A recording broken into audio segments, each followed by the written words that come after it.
Hi, எல்லாம் எப்படி இருக்கீங்க? எல்லாம் உட்கார்ந்தா இருக்காங்களா? நான் எந்த பக்கம் பேசணும்? அந்த பக்கம் போய் பேசு.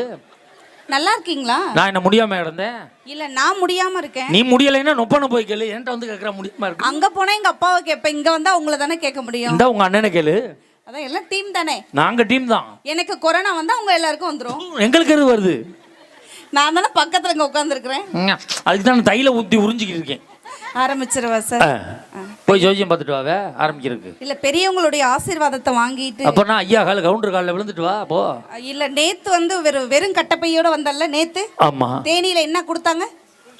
பூண்டு கொடுத்தாங்க. இன்னைக்கு வெறும் கட்டப்பை தான் எடுத்துட்டு வந்திருக்கேன் நடுவர். ஆஹா.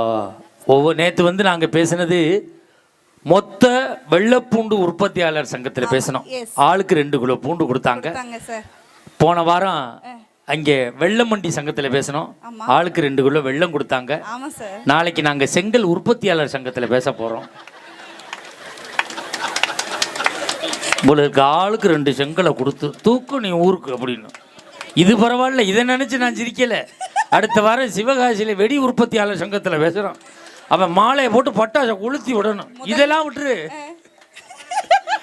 வர்ற 18ஆம் தேதி எங்க போறோம்? செப்டி டேங்க் கிளீன் பண்ண ஒரு சங்கத்துக்கு போறோம். உள்ள விட்டு உறிஞ்ச விட்டு வாங்கி பார்த்து நான் வந்தா மட்டும் நான் வந்தா உங்களுக்கு என்ன கிளையா வளர்ந்தா நான் கேக்குறேன். வெள்ள போடு கேப்பியா நீ? இல்ல, நான் வெறும் கட்டப்பை எடுத்துட்டு வந்திருக்கேன். விழா கமிட்டிக்கு சொல்லிட்டேன். நான் பிறந்த வீட்டுக்கு வந்திருக்கேன். அது குச்சியை உருவிட்டு வெறும் பைய தருவாங்க. கட்டப்பை தானே.